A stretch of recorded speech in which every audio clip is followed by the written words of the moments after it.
Quero chamar aqui no palco Marcos Souza, Ronaldo Scardini e Victor Rosa. Bom dia, bom dia, bom dia. Bom dia, pessoal. Bom dia, Wagner. Bom dia, Bom gente, dia. maravilha. É um prazer ter vocês com a gente aqui. Em nome da ABInfo, do Instituto Information Management, já deixo aqui a nossa gratidão por vocês terem aceito estar aqui com a gente nessa 5ª edição do RPA e aí Líderes. E quero deixar aberto aqui inicialmente para cada um dar o bom dia aí, começando pelo Marcos Souza. Dá o bom dia ao pessoal, Marcos. Bom dia, pessoal. Queria primeiramente também agradecer, Wagner, pelo convite aí também do Nicolas aí por ter essa oportunidade de falar para o público aí em geral, né? A gente fica muito feliz e espera aí que seja um sucesso aí a apresentação. Maravilha, Marcos. Ronaldo Scardini. Opa, bom dia, pessoal. Agradeço aí também pela oportunidade e a gente preparou uma apresentação bem legal, espero que agregue bastante aí para a galera que está assistindo. Maravilha, Ronaldo. Victor Rosa. Opa, bom dia, pessoal. Agradeço também a oportunidade e acredito que a apresentação hoje vai agregar aí, trazer muito valor aí para a galera aí que atua na parte da RPA e a gente espera que seja um sucesso aí nossa apresentação. Maravilha. O palco é de vocês. No final eu volto com as perguntas dos participantes. Eu sei que vocês vão compartilhar slide, né? Se preferirem, já podem compartilhar, que eu já coloco aqui na tela assim que aparecer. E o palco é de vocês.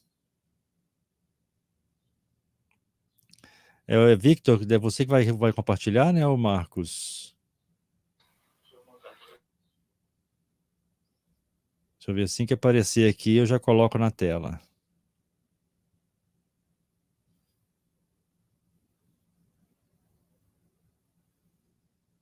Vamos lá.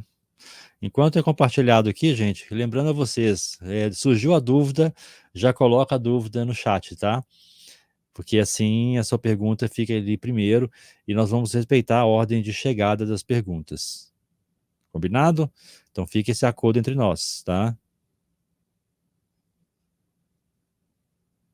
Não tá aparecendo ainda pra gente não, tá? Marcos vai compartilhar aqui. O Marcos vai compartilhar, beleza. Tá chegando aqui Isso. agora. Só colocar no modo apresentação agora. Excelente, o palco é de vocês. No final eu volto com as perguntas. Combinado? Show. Maravilha. Bom, pessoal, bom dia. A gente preparou esse material para vocês para falar um pouquinho aí do RPA aqui dentro do grupo Autoglass, né? Como é que a gente tem atingido aí a hiperautomação, combinando principalmente o low code e o high code, e também o RPA com outras tecnologias aí avançadas aí dentro do grupo Autoglass. Mas antes, pessoal, de a gente começar a falar de fato, né, sobre RPA, falar um pouquinho para vocês quem é o grupo Autoglass, né? Quem somos, né? Então, basicamente, né, o Grupo Autoglass, né, é uma empresa brasileira que oferece soluções de tecnologia para vários segmentos do mercado. A gente também realiza a prestação de serviços junto ao mercado segurador, onde nós somos líderes de mercado, e a gente também tem, nas nossas origens, o comércio de vidros e peças automotivas. Então, hoje, quando a gente fala Autoglass, na verdade, está falando do grupo, que é composto por essas 4 empresas aí que vocês estão vendo. A parte aí da Autoglass seria o nosso comércio aí, então, das nossas lojas, temos mais de 80 lojas aí espalhadas aí pelo Brasil. A parte aí da MaxPac seria o nosso serviço, né, junto ao mercado segurador.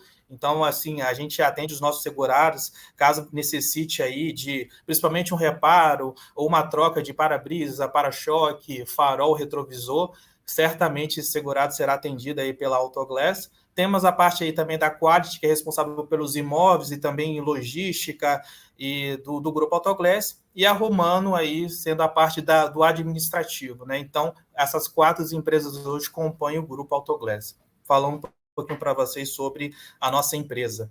E agora sim, pessoal, falando sobre o RPA, falar para vocês como que começou aqui dentro do grupo, né? Então, eu vou compartilhar com vocês aqui um timeline aqui.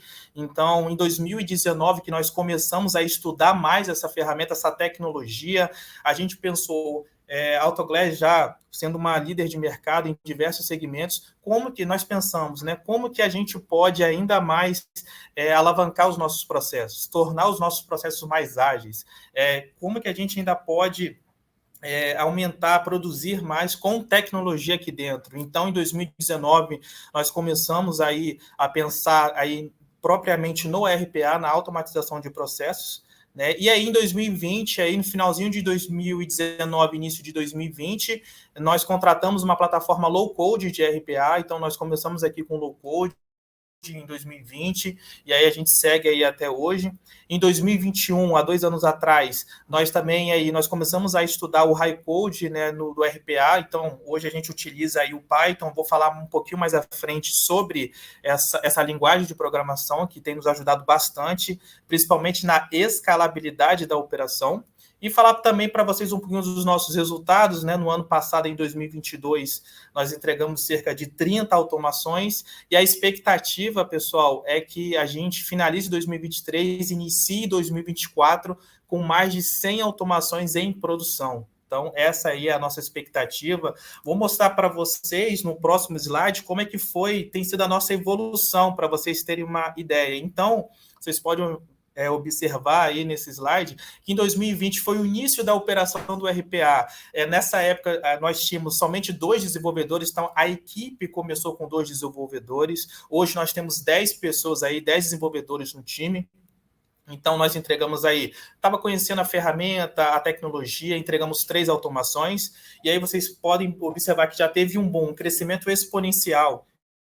Então, em 2021, aí, nós entregamos 17 automações, e aí, juntamente, aí, algumas iniciando ali o Python junto com o Low Code. No ano passado, entregamos 30 automações. A expectativa é que agora, em 2023, a gente entregue ali entre 50 e 54 automações para iniciar aí, fechar o ano e iniciar 2024 na expectativa aí de 104 automações. Então, essa é a nossa expectativa para iniciar o ano de 2024, né?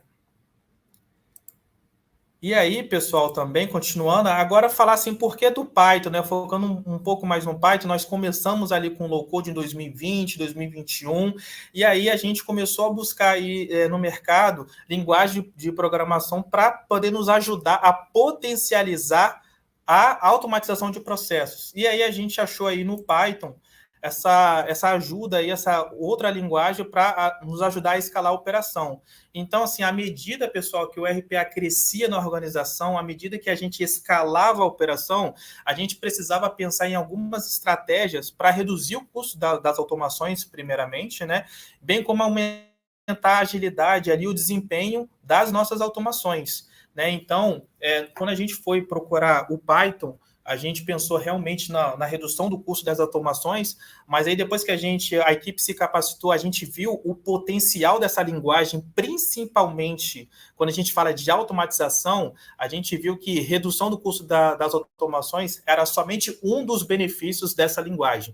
Vou falar um pouquinho mais à frente sobre, né, destacar alguns benefícios para compartilhar aqui com vocês e dizer que atualmente cerca de 80% das automações do grupo Autoglass já estão em Python. Então, desde 2021 até agora, a gente tem feito esse trabalho de migrar os bots, né, os trabalhadores digitais para essa linguagem, e também vou falar também do papel do low code mais à frente, como é que ele vai funcionar aqui dentro do grupo Autoglass.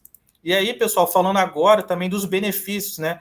Eu falei para vocês, né, que a gente procurou a questão da redução do custo, e é o primeiro benefício que eu trago aqui para vocês, falando sobre o Python para RPA. Então, se a gente for comparar, né, várias plataformas líderes de mercado de low-code RPA com realmente o Python, uma plataforma de orquestração, a gente viu ali um custo ali reduzido de quase 90%.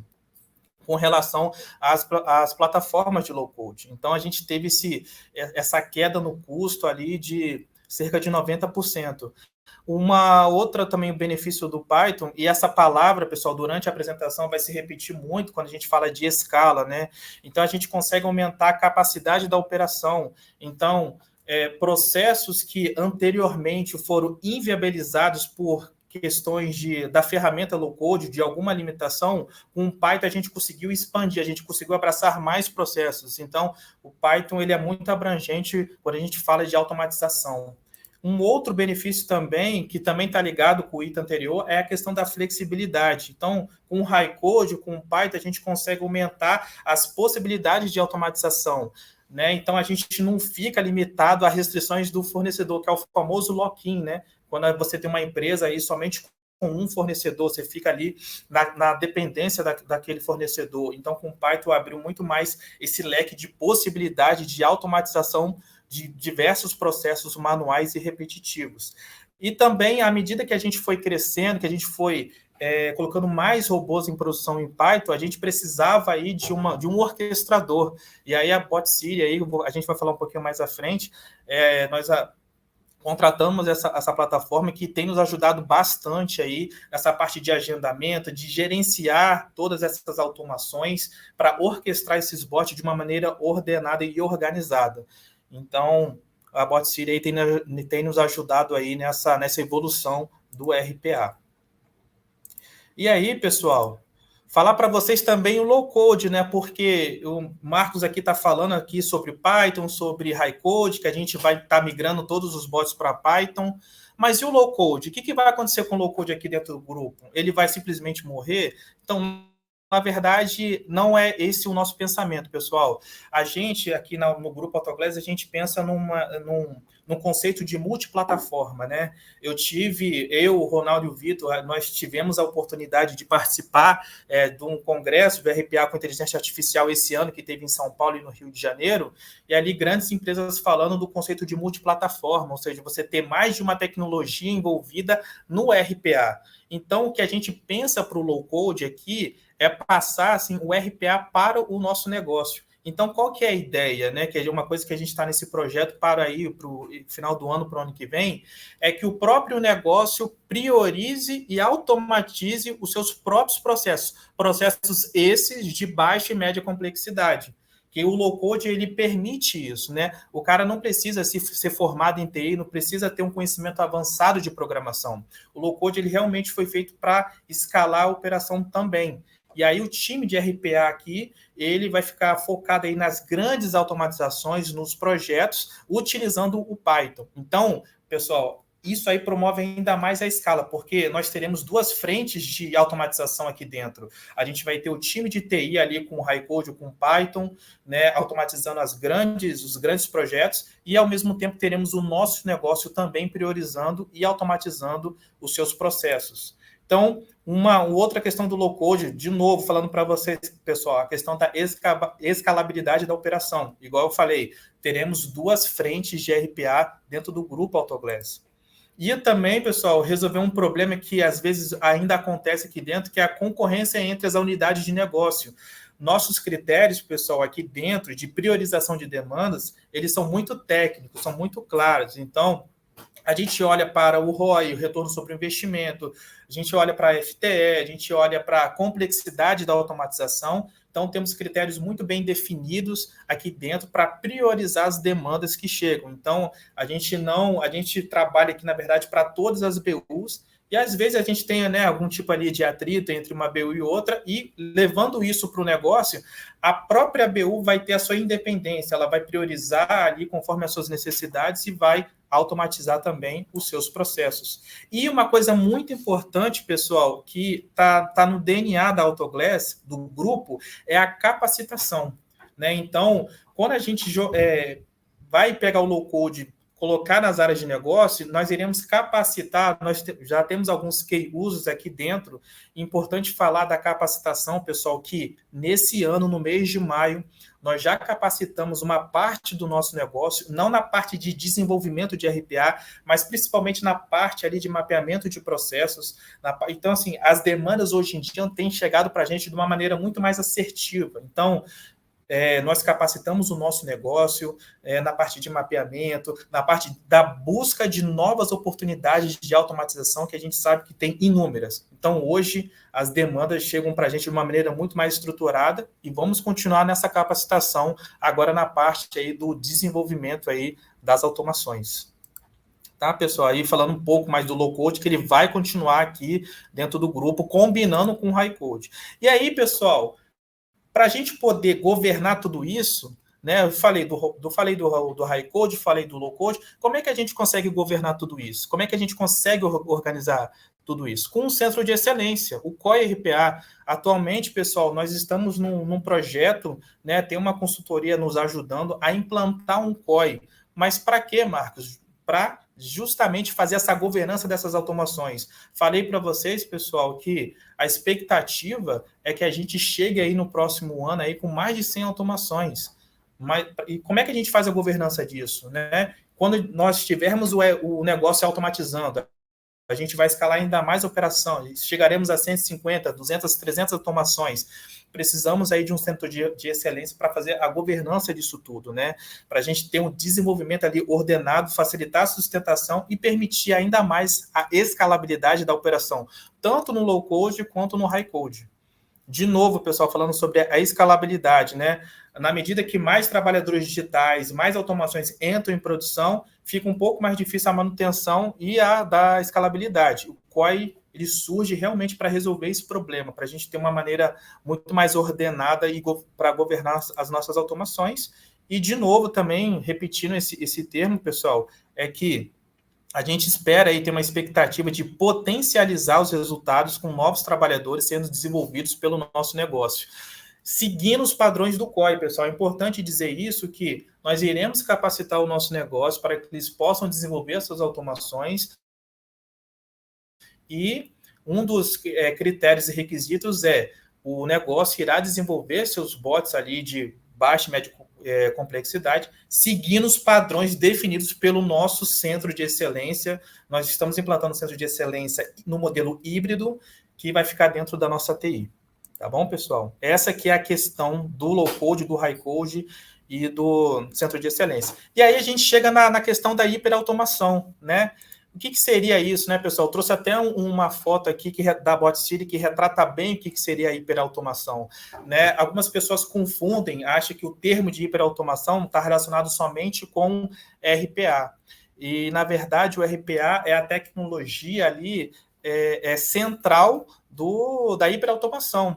Mas quando a gente fala de hiperautomação, a gente está falando da combinação, na verdade, do RPA. A gente fala da combinação que eu acabei de falar, do low code com high code. A gente fala do RPA com inteligência artificial, machine learning, com orquestração, com proxy mining. Então, a combinação dessas tecnologias habilitadoras é que promove a hiperautomação e grande parte dela já está aqui dentro do grupo. E aí a gente vai continuar com isso aí para os próximos anos. Então, esse é o conceito de hiperautomação que nós já temos atingido aqui dentro do grupo ali. E aí, mais nos slides depois, nós iremos falar um pouquinho mais sobre a parte de IA, de extração, como é que a gente tem feito isso aqui dentro do grupo, pessoal. E agora, para falar um pouquinho aqui sobre a parte de padrões e processos aqui, o Vitor e o Ronaldo vão continuar com a apresentação aqui. Agora eu vou passar a bola aqui para o Vitor para que possa continuar nessa apresentação, pessoal.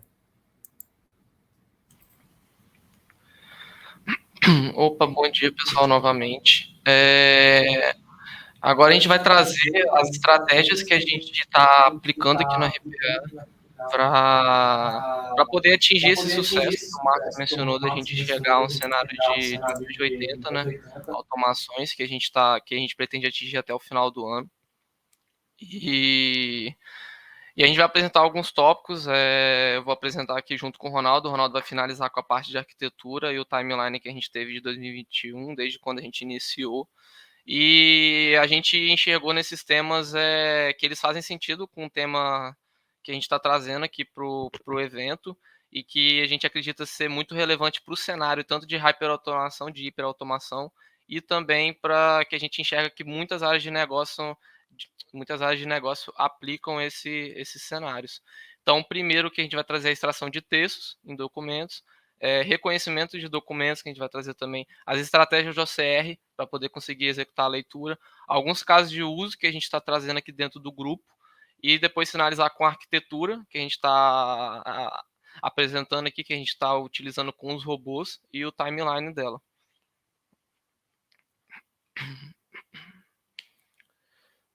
Eu vou começar aqui com a parte de extração de textos, só para a gente iniciar, para dar um contexto.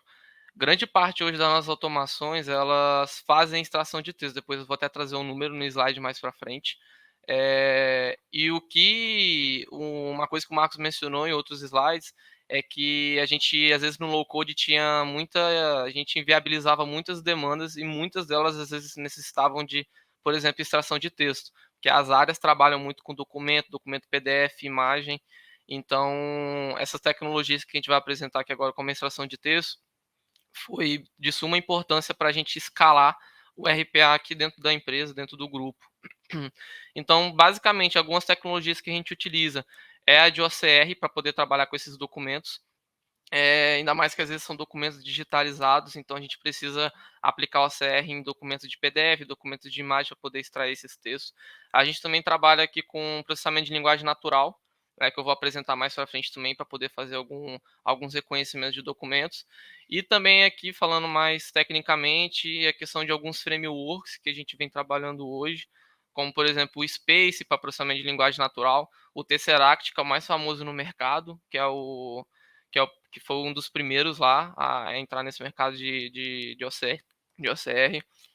A biblioteca, que é baseada em C, que é abstraída aí, e foi desenvolvida em C, que a gente utiliza, é a principal dela, que a gente utiliza para extrair textos de documentos, que é a PyML-PDF, e algumas outras derivadas ali de PDF Query, PyPDF2, que nos auxiliam também para a gente trazer aí escala, robustez e resiliência em nossas automações.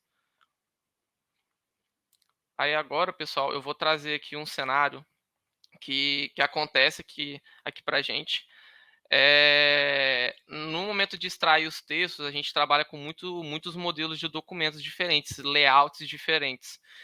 Então, por exemplo, às vezes a gente precisa extrair texto de um documento em um determinado mês, e no outro mês esse documento pode ter mudado alguma coisa em seu layout, porque a gente sabe que documentos PDFs, eles não têm um layout padrão, isso varia muito conforme a fonte onde ele é emitido, com base no fornecedor que emite essa fatura, essa nota fiscal. Então a gente desenvolveu técnicas aqui para poder fazer reconhecimento desses documentos. Então a gente usa primeiramente a técnica de reconhecimento por pixel. Então a gente transforma esses documentos em imagens, a gente grava essas imagens desses documentos em um banco nosso, e a gente pega esse documento que o robô precisa atuar e a gente faz o reconhecimento para ver se esse documento já foi de fato mapeado, para ver se ele já existe em nosso banco de imagens e o robô está preparado para extrair esse texto. Então a gente usa a estratégia do OpenCV, que ele trabalha ali colocando uma imagem uma do lado da outra, então ele faz validação de estrutura, como a altura, lado e largura, porque às vezes pode ter um deslocamento do documento. Ele verifica os canais de imagem também, que tem a ver com as combinações de cores RGB, que é as tonalidades de tons de preto e cinza, então ele faz essa validação de pixel, para ele ver o nível de confiança que a gente pode ter para dizer, esse documento de fato está dentro do que a gente já mapeou, então o robô pode atuar. E a segunda estratégia que a gente utiliza é o de processamento de linguagem natural, que é utilizando o Space. A gente viu que por pixel não atendia 100% dos nossos cenários. A gente pegava cenário que ainda passava alguns modelos. Então, uma oportunidade que a gente viu foi utilizar o modelo do Space, que faz a análise de tokenização nos textos. Então, a gente analisa o grau de similaridade de texto. Normalmente a gente trabalha com índice de confiança de 97%, então porque esses 3%, digamos, que sobra, é os 3% de, por exemplo, alterou ali o valor do boleto, entraria nesses 3%, mas a estrutura padrão dele, o texto, ele consegue identificar e dar esse grau de similaridade. Então, assim, a gente usa essa estratégia de reconhecimento de documentos como uma das etapas até o robô precisar extrair, porque a nossa preocupação é a gente trazer resiliência para as automações e que eles consigam executar o máximo de documentos, que extrair o máximo de texto em todos os documentos que a gente trabalha aqui hoje no Grupo Autoglass. Vou passar. Agora, pessoal, vou falar um pouco das estratégias de OCR. Porque, como eu havia dito, alguns documentos, por exemplo, eles podem vir digitalizados. E para eu conseguir obter o texto desse documento, ele precisa ser um documento pesquisável, ou seja, preciso ir lá no documento e tentar buscar o texto nele, selecionar aquela região do texto. Caso você tentar selecionar, provavelmente esse documento está digitalizado, então é como se ele tivesse em formato de imagem. Então a gente precisa aplicar o quê? A gente precisa aplicar a tecnologia de OCR, que é uma outra etapa também que vem depois do reconhecimento, né? A gente precisa aplicar a tecnologia de OCR para o quê?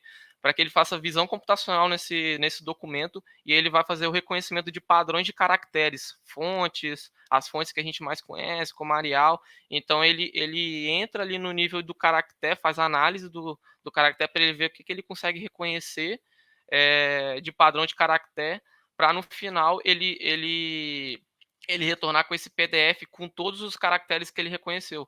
E assim que a gente roda esse OCR em cima desse documento, então a gente já consegue pegar esse retorno, esse documento que o OCR retornou, e já passar para a nossa próxima etapa, que de fato vai extrair o texto, porque aí a nossa biblioteca lá que eu vou mencionar, que é a biblioteca que a gente utiliza em Python, vai conseguir fazer a extração ali por regiões, porque ele vai conseguir reconhecer aquele texto por ser um PDF editável. Então, a gente necessita executar essa etapa é de suma importância, nem sempre a gente precisa, mas a gente já faz essa validação nessa etapa para ver se de fato precisa executar ou não o OCR no documento para que a gente possa pesquisar os dados nele.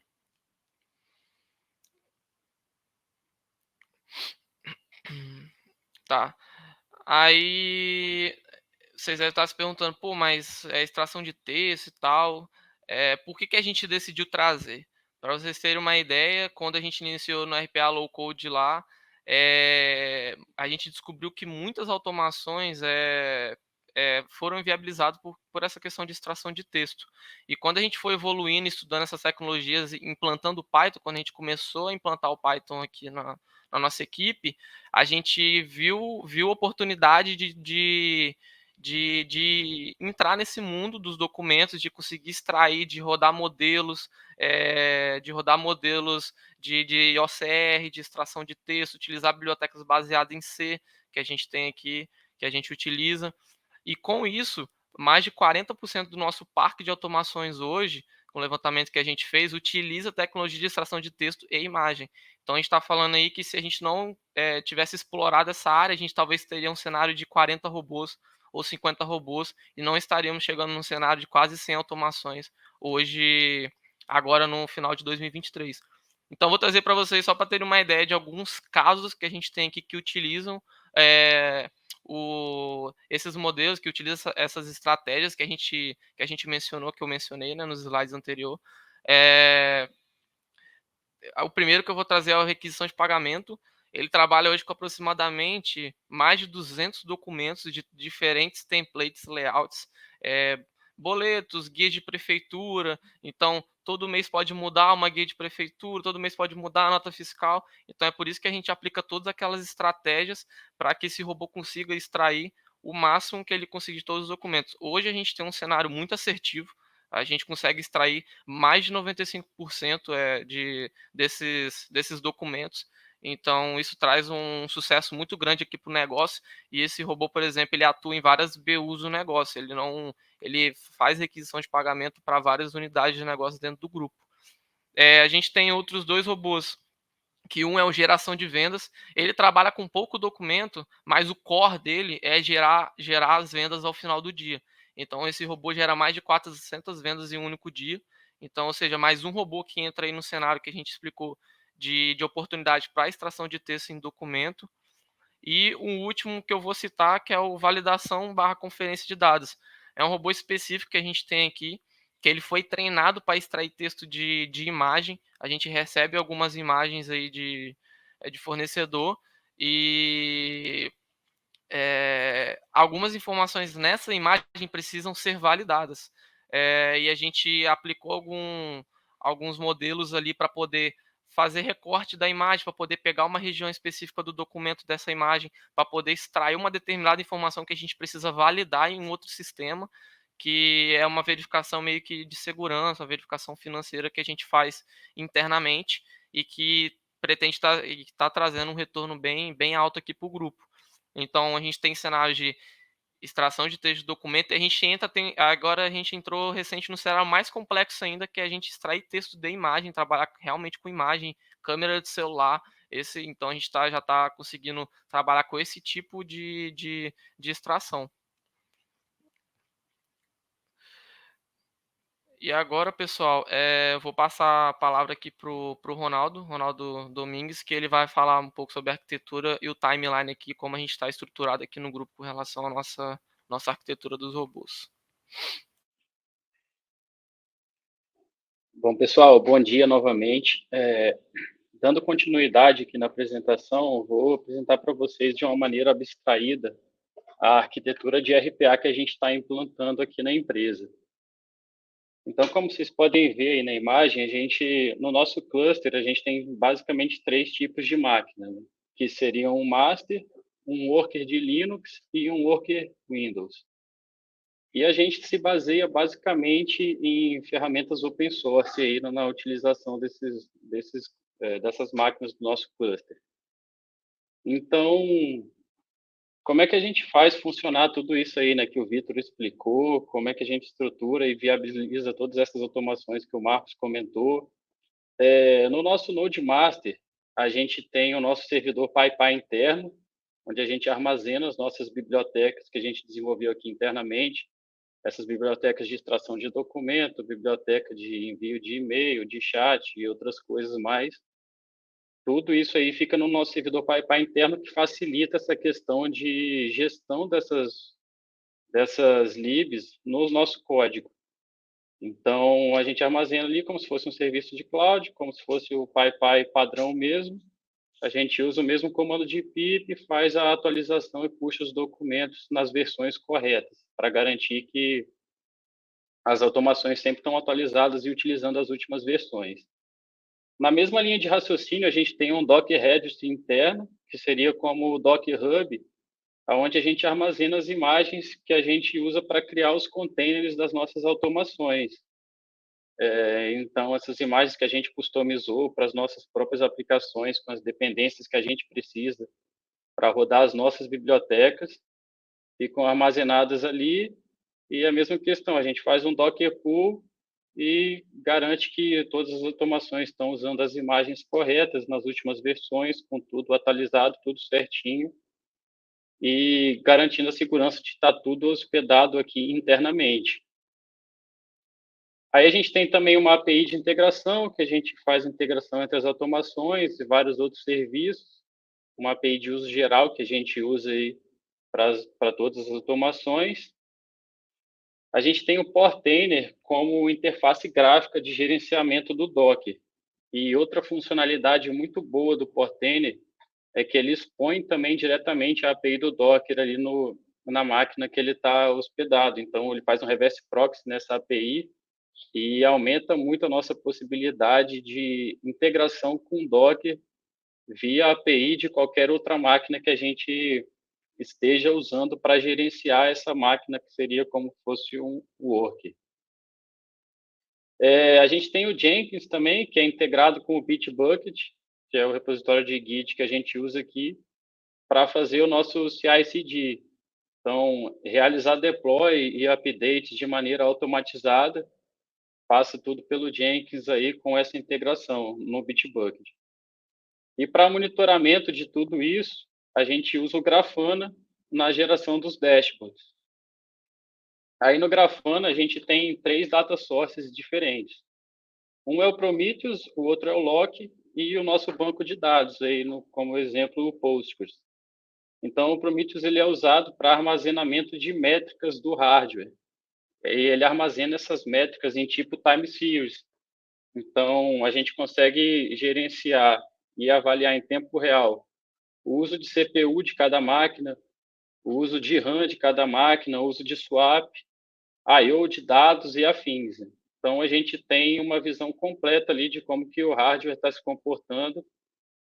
A gente armazena esses dados por 14 dias na memória, então a gente consegue, por exemplo, fazer uma avaliação de como que estavam as máquinas no final de semana, se tem alguma máquina que está topando o CPU, se tem alguma máquina que está faltando RAM, para a gente conseguir fazer esse balanceamento da utilização dos nossos servidores. Usar tudo da maneira mais equilibrada e otimizada possível. O lock ele é um agregador de logs, então todos os logs de todas as máquinas ficam no lock. E a gente consegue filtrar por container ou por processo. Aí, por exemplo, se eu quiser filtrar ou acompanhar a execução de uma automação que está rodando num container específico, num processo específico, se eu quiser avaliar todos os logs na máquina, até no nível de daemon mesmo, ou no nível de kernel, a gente agrupa tudo isso num lugar só, fica também exposto no Grafana, para essa questão do gerenciamento e mapeamento de tudo, a gente ter controle de fato de tudo e saber que está tudo certo, tudo rodando como previsto e da melhor maneira possível. E, por último, no Postgres, a gente armazena os dados de execução de cada processo automatizado. Aí, só como exemplo, por exemplo, a gente pode agregar lá, por automação, o índice de sucesso ou o tempo de execução de cada automação, onde a gente pode fazer uma avaliação de que ponto daquela automação que a gente consegue aplicar alguma melhoria, de aumentar a eficiência em algum ponto específico da automação, ou de melhorar alguma falha que está ocorrendo em algum outro ponto específico, para garantir a robustez de todos os nossos processos. E o nosso banco, né, assim como o nosso serviço de storage, que estão mapeados ali embaixo, eles são serviços externos, sendo que nesse storage aí a gente usa para armazenar as nossas libs, que são servidas pelo servidor de PyPy interno, as nossas imagens dos containers, que são servidas pelo nosso Docker Registry interno, e outros arquivos gerais usados pelas automações aí, que são compartilhados entre todas as máquinas desse cluster. Aí, na questão dos workers, a gente tem dois tipos de workers, os workers de Linux e os de Windows. Nos workers de Linux, está tudo 100% containerizado. Então, a gente tem ali as imagens do BotSeed, com os BotSeed agents, em alguns containers, que a gente usa lá o orquestrador do BotSeed, faz o gerenciamento tudo por lá e a execução por lá. E a gente também, como eu falei, a gente tem nossas próprias imagens dos nossos processos que a gente sobe aí para os nossos repositórios para rodar lá também. O que a gente roda nas nossas imagens são basicamente automações que rodam 24 horas por dia. Então, não tem muita necessidade dessa questão de gerenciamento de execução, de tempo de execução. Ela vai ficar rodando o dia inteiro mesmo. Então, a gente coloca esse externo ao BotSeed e no BotSeed a gente prioriza o que é agendado. E nos workers de Windows, a gente tem o agente da nossa ferramenta de low-code, que é executado por lá. Temos também o agente do BotSeed. E esses servidores são basicamente são usados primariamente, né, para integrações que usam interface e para integração com legado. Principalmente aqui no nosso caso, alguns legados em Delphi que não possuem ainda a API. Então, quando a gente precisa usar a interface, vai para o Windows e a gente faz essa execução toda por lá.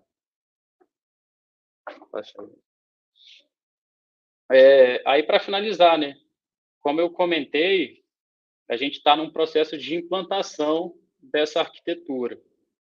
Então, nosso cenário, em 2021, a gente tinha somente servidores Windows, todas as nossas aplicações e automações rodavam direto no hardware, né, sem virtualização ou sem containerização. Em 2023, a gente começou esse processo de desenvolver essa arquitetura, de começar a implantação dessa arquitetura, para evoluir para uma utilização de hardware mais eficiente também.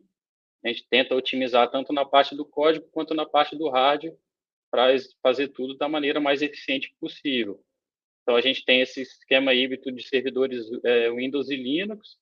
Tem coisa que está em container, tem coisa que está direto no hardware, instalado lá no serviço hospedeiro mesmo. e a nossa projeção é até 2025 migrar tudo para os servidores Linux, num cenário idealmente rodando tudo headless, sem ter interação por interface. Então, a gente tem esse trabalho aí junto com outras equipes de criar para os legados que já existem, que não tem API, e migrar outros serviços que usam interface, tentar desenvolver maneiras de executar eles sem uso da interface. E essa é a nossa projeção, até 2025 está tudo isso finalizado e implantado.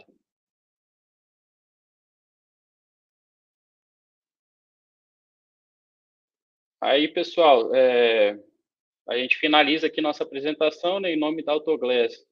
Eu queria agradecer aí ao Nicolas e ao Wagner pelo convite da apresentação.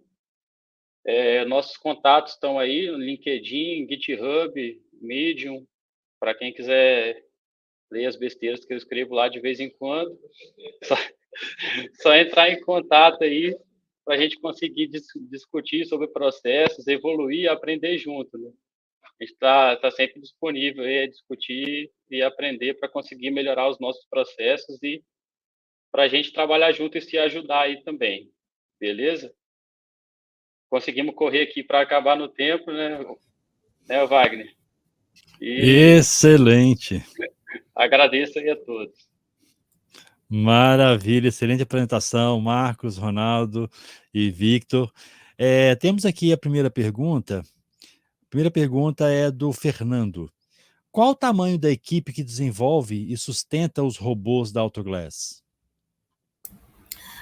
Bom, pessoal, hoje, falei para vocês que a gente iniciou lá com 2 desenvolvedores, hoje nós temos 10 pessoas aqui dentro do time de RPA, sendo 6 desenvolvedores e 4 estagiários. E a projeção aí de a gente, com certeza, aumentar ainda mais a equipe para o ano que vem, mas atualmente nós temos aí 10 pessoas aí na equipe aí, tanto desenvolvendo e sustentando também.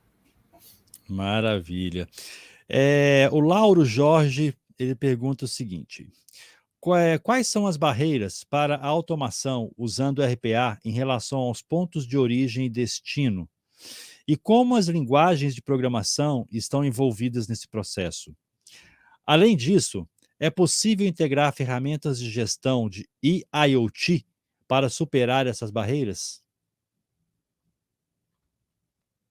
Nessa questão do IoT, depende muito do seu processo, né? Se você vai integrar algum tipo de sensor, alguma coisa que justificaria uma utilização externa disso aí.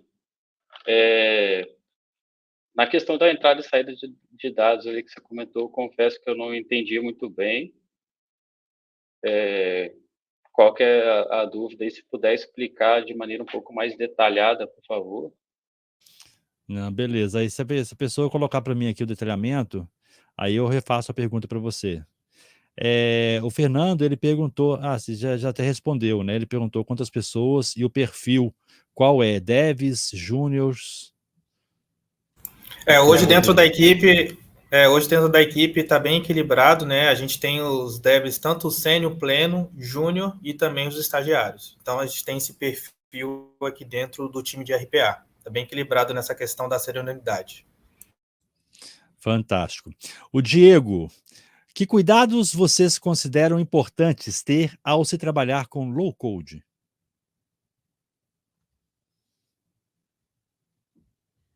Primeiro, o ponto principal, eu acho que é a definição da ferramenta, né? Você tem que entender muito bem o seu processo e, na hora da contratação, avaliar se a sua ferramenta vai te atender ou não.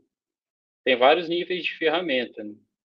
E, no caso do low-code, você fica limitado ao que o fornecedor te fornece ali, no caso da integração, das funcionalidades e de tudo. E até mesmo dentro do mesmo fornecedor, você tem pacotes diferentes, né, de funcionalidades. Então, a principal questão do low-code, para mim, é essa: você avaliar muito bem o seu nível de exigência mínima do que você precisa e que vai te atender, para conseguir fazer essa contratação de maneira acertada. Até porque, se você contratar uma que daqui a 3 meses não te atende mais, você vai ter esse trabalho, esse retrabalho de migrar tudo que você já fez para uma outra plataforma depois, e é um trabalho quase que perdido, né? Pessoal, só para complementar aí que o Ronaldo está falando, pessoal, acho que é importante, assim, antes de falar de low code e high code, é a questão dos processos, né? De nada adianta a gente contratar a melhor plataforma de low code ou integrar com Python se os processos não estiverem muito bem estruturados e padronizados, né? Então, a gente sabe que existem inúmeras plataformas de low code que são líderes de mercado e cada um tem seu papel, tem suas vantagens e desvantagens. Então, é uma coisa que a gente quer, já estamos implantando aí com a hiperautomação, é que eu já falei, o Ronaldo e o Vitor também falaram, é a combinação do low code com high code, né? Então, é a gente poder extrair o melhor das duas tecnologias, tanto no low code quanto no high code. E só para terminar aqui, um último ponto que eu acho importante também é avaliar o nível das pessoas que vão estar utilizando essa ferramenta, né? Porque existem plataformas low code que são mais didáticas, outras que são menos. Então, é um outro ponto a se avaliar também. Questão da usabilidade para quem vai usar a ferramenta. Fantástico.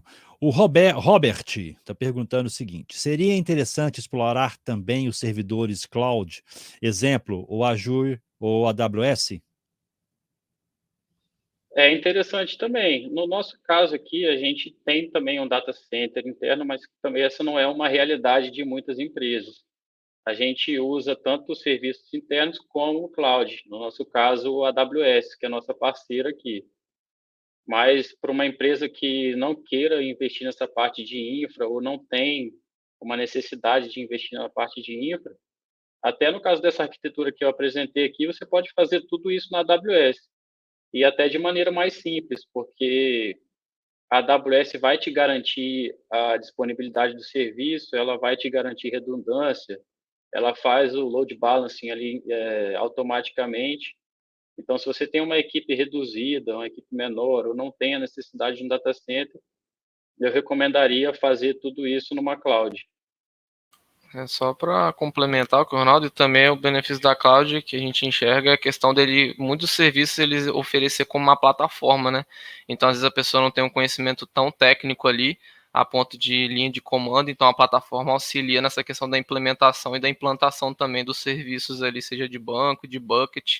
Então, acho que a cloud, assim, tem muitos desses benefícios de ser como um PaaS, né? Uma plataforma as services, acho que isso auxilia também. Excelente. Vamos lá, tem mais perguntas. Temos muitas perguntas aqui hoje, hein? Vamos embora. O Giuseppe, ele fez uma pergunta e depois complementou. Então, eu vou fazer as duas aqui para vocês, tá? A Autoglass mantém algum painel com as automações que estão sendo executadas? Digo no contexto de verificar a execução da automação em relação às falhas, tempo de execução, etc. Sim, igual eu falei, a gente monitora tudo isso no Grafana. Então, no Grafana, a gente tem vários tipos de dashboards. Tem dashboard da máquina, que a gente monitora os parâmetros de máquina, e tem dashboard, não para todas as automações, mas para algumas automações, a gente tem um dashboard para cada automação, onde a gente consegue fazer esse acompanhamento em tempo real. A gente joga esses dados todos para o Postgres, todos para o banco, tem a nossa coluna de time series lá ajustada certinho, e atualiza em tempo real, a gente consegue fazer todo esse monitoramento. E no caso de falha, interrupção de execução, alguma coisa assim, a gente tem um serviço de mensageria que a gente desenvolveu internamente também. No nosso caso aqui, a gente usa serviço da Microsoft, como o Microsoft Teams e o Outlook. Então, se a gente tem alguma falha crítica numa automação, a gente recebe uma mensagem no Teams ou recebe um e-mail, dependendo da automação. Não só a gente, como até, dependendo da automação, a área de negócio também, para a gente conseguir fazer essa identificação da falha o mais rápido possível. Para complementar aqui, um trabalho que a gente vem fazendo até para atingir esse cenário de dashboards, a gente está padronizando para todos os robôs enviarem os mesmos dados para o banco que o Ronaldo mencionou para o Postgres, para a gente gerar, para a gente ter esses painéis mais detalhados de cada automação e a gente também ter um número geral de automações. Então, esse é um trabalho que a gente vem fazendo aqui interno de todas as automações estarem minimamente com esse padrão enviando dados para o banco para que a gente possa monitorar. Também, pessoal, complementando essa questão dessa pergunta, foi muito importante quando a gente fala, pessoal, de monitoramento, que nem sempre, né, no início não era assim, né? Então, com esse monitoramento que a gente tem implantado aqui dentro, fazendo essa governança das nossas automações, pessoal, a gente consegue ser muito mais proativo, principalmente na questão das falhas das automações. Então, antigamente, a gente ficava sabendo ali, a área de negócio entrava em contato com a gente, meu robô parou, não sei o quê, isso aí principalmente foi no início, lá em 2020 e 2021, e atualmente a gente consegue viu que falhou a automação, a gente já consegue atuar para resolver o problema, para o impacto ser o menor possível. E também falando sobre o monitoramento, a gente consegue medir ali a questão das execuções para ter dados para que comprove que a nossa operação está sendo escalada aí de forma ágil e bem produtiva. Então, é um trabalho que a gente tem evoluído aí nessa questão do monitoramento. Excelente. Vamos lá, temos mais perguntas. Agora do Wanderson. Como participar da equipe RPA da Autoglass? Onde são divulgadas as oportunidades? Pessoal, segue lá a Autoglass lá no LinkedIn lá, pessoal. Então, as oportunidades aí, elas são divulgadas aí pela GUP e também no próprio site da autoglass.com.br, no LinkedIn também do Grupo Autoglass, várias oportunidades ali, elas são compartilhadas, então a gente recomenda aí que vocês podem seguir a página no LinkedIn, ficar também antenado ali com relação à GUP, nessas plataformas aí tradicionais onde são divulgadas vagas aí para o time de RPA, e também, né, do todo o grupo como um todo. Aí, só para complementar aí, carreiras.autoglass.com.br. Estamos rindo aqui, porque é um site que eu e o Vitor desenvolvemos quando a gente era de outra equipe. Então, se alguém tiver um input aí do front-end também, manda lá. Já colocaram no chat o pessoal, já, bacana. Mais uma plataforma, é isso aí, pessoal. O que não falta é plataforma de divulgação, carreiras.autoglass.com.br. É isso aí. E aqui, a pergunta do Renato Almeida. Qual solução, ferramenta, o time está utilizando para low code? Tem algum responsável pela disseminação do conhecimento? A plataforma atual que nós utilizamos é a Automation Anywhere, né? Então, sobre essa questão, eu gostei muito dessa parte da disseminação do conhecimento, pessoal. Então, aqui no Grupo Autoglass, a gente promove muito isso. Então, aqui é o próprio time de RPA que promove o conhecimento dentro do grupo. Então, aqui, de 2 em 2 meses, de 3 em 3 meses, a gente faz workshops de RPA para o grupo, para todas as áreas de negócio. Então, uma prática que a gente vem adotando desde 2021, falei para vocês que está no DNA da Autoglass, essa questão do conhecimento, da capacitação. Então, isso já faz parte dos nossos processos, né? E também tem a questão de ir nas áreas também, fazer um proxy discovery dentro das áreas de negócio, falar sobre RPA e também presencialmente, reuniões. Então, uma coisa que já está no nosso DNA é essa capacitação do nosso negócio para eles se interessarem ainda mais por essa tecnologia que tem nos ajudado bastante aqui nas operações do grupo. Excelente. Olha, para a gente finalizar, o Lauro fez aquela pergunta anterior que o Ronaldo começou a responder. Ele coloca aqui o seguinte, pontos da minha pergunta, né? Cadê aqui, Lauro? Pontos da minha pergunta. Ele coloca compatibilidade do sistema, variação nos formatos de dados, segurança e acesso aos sistemas. Compatibilidade do sistema, isso mesmo. Então ele coloca que é relacionado à compatibilidade do sistema, variações nos formatos de dados, segurança e acesso aos sistemas. Nesse caso aí, cada caso é um caso, né? Não tem jeito. De uma maneira geral, até nessa questão de estrutura de dados, ainda bem que hoje em dia quase tudo é padronizado como JSON, né? Mas nem tudo. A gente também tem integração em API SOAP aqui, que é o modelo antigo, né? Que a estrutura de dados é XML, ou coisas do tipo. Aí, às vezes, um endpoint que responde de maneira não estruturada, base 64, YAML. Aí, nesse caso, tem que fazer a tratativa no código, né? Não tem muito jeito. Você tem que estar preparado para todo tipo de estrutura ou falta de estrutura do dado que você vai receber. Não tem como. e até na questão da compatibilidade dos sistemas mesmo, também é um caso de avaliação por processo, né? Igual a gente tem aqui no caso sistemas Delphi que rodam em Windows, enquanto a gente precisar utilizar esses sistemas, a gente vai ter que ter um servidor Windows para rodar esse executável em Delphi e fazer essa integração por lá, por interface, até no nosso caso aqui, que a gente usa um framework de Python que chama PyWinAuto para fazer essa integração e automação aí com os sistemas de Delphi. No caso web, hoje em dia é mais tranquilo, né? Tem o Selenium, que é um framework maravilhoso aí, que faz praticamente tudo na web. Então, serviços web de maneira 100% aí dos casos a gente usa Selenium ou algum nível de abstração do Selenium para fazer essa integração com todos os serviços. Até serviço Delphi Web, que a gente tem aqui hoje, a gente conseguiu também automatizar utilizando o Selenium. Complementar aqui a questão do Ronaldo, essa questão da arquitetura, a gente tenta se adaptar muito ao cenário que a gente está normalmente automatizando, né? Igual o Ronaldo comentou. Às vezes tem cenário de Delphi que, felizmente, a gente tem que ir ali para o servidor Windows, então não tem muito que a gente correr, então a gente acaba tendo que se adaptar. Mas uma coisa que a gente procura fazer quando a gente tem muitos robôs que às vezes precisam fazer a mesma integração, às vezes integrações diferentes, igual o Ronaldo comentou, que utilizam SOAP, padrão SOAP. Um caso que a gente tem aqui, muitas automações precisam fazer essa integração com esse sistema que usa esse padrão.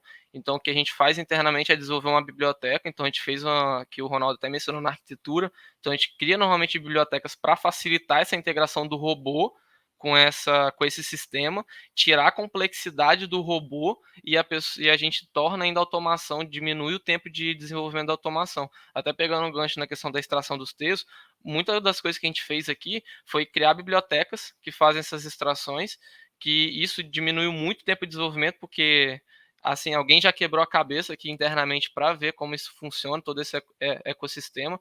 Então a gente procura fazer uma interface para os robôs só consumirem dessa interface e isso fica muito mais simples, fica muito mais fácil. Então quando a gente às vezes bate de cara com algum sistema, então a gente vê que muitos robôs vão utilizar, igual a gente está trabalhando com gerenciador de credenciais também. Então a gente criou uma interface para o gerenciador de credenciais. Então o robô não precisa ficar lá implementando aquele gerenciador de credenciais lá no código. Então a gente procura se adaptar, criar bibliotecas, atualizar nosso ambiente para que tudo funcione bem, a gente consiga fazer as integrações, armazenamento de credencial, segurança. Então a gente vai se adaptando conforme o cenário que a gente vai tendo. Então digamos que a gente tem vários cenários que se o robô é assim, utiliza a aplicação tal, ele é web, então a gente já tem meio que a gente procurou definir alguns padrões, por exemplo, se for uma automação web, então a gente entende que, cara, a gente consegue botar ela totalmente headless, não tem necessidade dela abrir interface.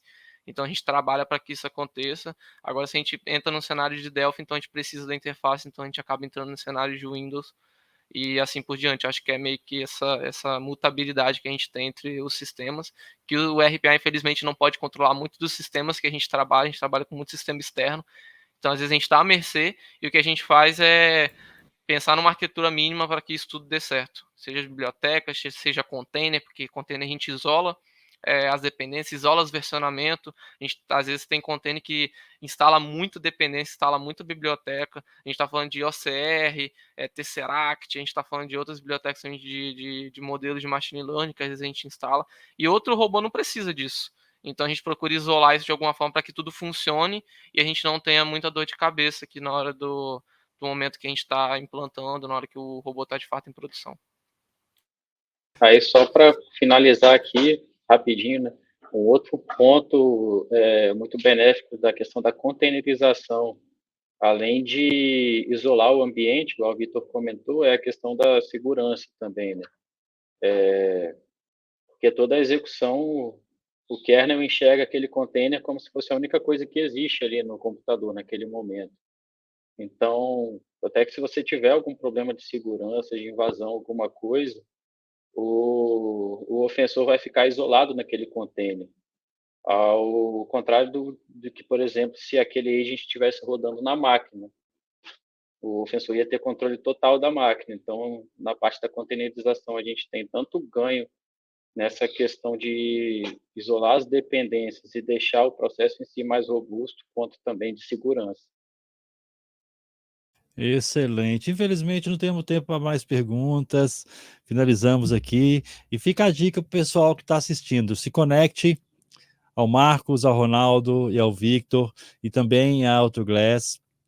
E faça pergunta por lá para eles, tá? Ficaram 3 perguntinhas aqui. E quero deixar aqui aberto agora para vocês fazerem as considerações finais de cada um de vocês e despedir desse público maravilhoso que está com a gente aqui agora, nesse inicinho de tarde. Começando aqui pelo Marcos Souza. Bom, pessoal, primeiramente agradecer aí pelo convite aí do Nicolas aí, que fez esse convite para a gente aí na semana passada. Ficou um pouquinho aí corrido, mas deu tudo certo. Agradecer também você, Wagner, pela condução aí, pela apresentação. A gente espera que tenha agregado bastante aí, tenha agregado conhecimentos aí para o nosso público. E dizer também que eu estou à disposição, pessoal. Eu sei que fizeram muitas perguntas. Pode nos contactar ali no LinkedIn, que eu vou estar à disposição para responder as dúvidas de vocês, e vamos seguir junto aí nesse cenário de hiperautomação, que já não falo nem que é o futuro, né? Já é o presente, né? Para a gente continuar nessa hiperautomação aí, avançando cada vez mais aí com os nossos processos automatizados. Obrigado aí pela oportunidade, espero mais convites como esse, tá, Wagner? Obrigado, pessoal. Maravilha, Marcos. Victor Rosa. Opa, fico muito agradecido pela oportunidade também, assim como o Marcos mencionou, a gente acaba trazendo aqui o reconhecimento, né, do trabalho que a gente vem fazendo, então esse reconhecimento é legal, que vem ali também do pessoal do Bot City, o Nicolas, que identificou ali que a gente está fazendo um trabalho legal aqui dentro do grupo, e foi muito bacana trazer esse conhecimento aí para a galera. A gente espera que tenha agregado, a gente se preocupou em trazer aquilo que a gente de fato achava que ia trazer muito valor aí para o pessoal aí nas empresas, então fico muito agradecido, primeira vez que estou participando do evento assim externo, então fico bem feliz aí e espero que tenha futuros convites e fico aberto aí também a perguntas no LinkedIn, podem me procurar lá também, que a gente vai tentar ajudar da maneira que for possível ali na hora da dúvida, mas podem me procurar e muito obrigado aí, pessoal, pelo evento. Excelente, Victor. Ronaldo Scardini. Só complementando aí, agradeço também novamente, Wagner, foi um prazer apresentar aí um pouco da nossa realidade para vocês aí, para o pessoal que está ouvindo. Agradecer ao Nicolas, complementando aí também, LinkedIn lá é o mesmo nome aqui que está aparecendo, Ronaldo Scardini, que a gente puder colaborar e ajudar para o crescimento e desenvolvimento aí da indústria brasileira, vamos todo mundo junto, e é isso. Agradeço, até uma outra próxima oportunidade aí. Se o pessoal tiver interesse, talvez, da gente ir mais a fundo nessa questão da nossa arquitetura, da integração dos outros serviços aí, de como a gente faz essa integração e monitoramento. Talvez aí, quem sabe, a gente pode fazer uma nova apresentação aí, agregar mais conteúdo para vocês. Então, obrigado aí. E bom Maravilha. dia. Fica a dica aí, né, Ronaldo? Excelente. Gente, em nome da AB Info e do Instituto Information Management, quero deixar aqui a nossa gratidão por vocês terem aceito estar com a gente aqui nessa 5ª edição do RPA e aí. E nos encontraremos em futuros eventos, ok? Maravilha. Um abraço, Marcos, Ronaldo e Victor. Até a próxima. Obrigado, pessoal. Tchau. Valeu. Até mais.